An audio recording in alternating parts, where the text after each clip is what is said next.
காலையில இந்த மொபைல் எடுத்தாங்க அப்படின்னா நைட் வரைக்கும் மொபைலோட தான் இருக்கிறாங்க. ஒரு வகையில நல்ல விஷயம். ஆனா இன்னொரு பக்கம் பாத்தீங்க அப்படின்னா அந்த பிரெயினோட ஆக்டிவிட்டி வந்து அதோட அந்த ஒரு என்ன சொல்லுவாங்க, ஒரு ஒரு நம்ம வந்து மெயினா இந்த ஆல்கஹால், ஸ்மோக்கிங் இதெல்லாம் வந்து இன்ஜூரியஸ் அப்படின்னு நம்ம வந்து நிறைய பேர் சொல்றாங்க. கட்டாயமா கிடையாது. அது ரெண்டை விட வெரி இன்ஜூரியஸ் வந்து நம்மளோட மொபைல் ஃபோன்.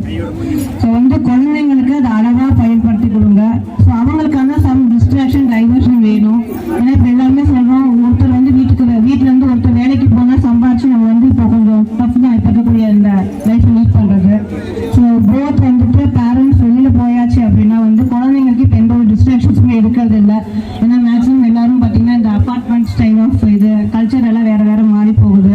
அதனால இவங்க மாதிரி நம்ம ஈஷா மாதிரி இந்த மாதிரி ஈவெண்ட்ஸ் எல்லாம் வந்து ஆர்கனைஸ் பண்ணும்போது தயவு செய்து வந்து எல்லாம் கலந்துக்கோங்க, பார்ட்டிசிபேட் பண்ணுங்க, குழந்தைங்களுக்கு வந்து என்கரேஜ் பண்ணுங்க. ஸ்போர்ட்ஸ் என்கரேஜ்மெண்ட் அப்படிங்கிறது வந்து ஒரு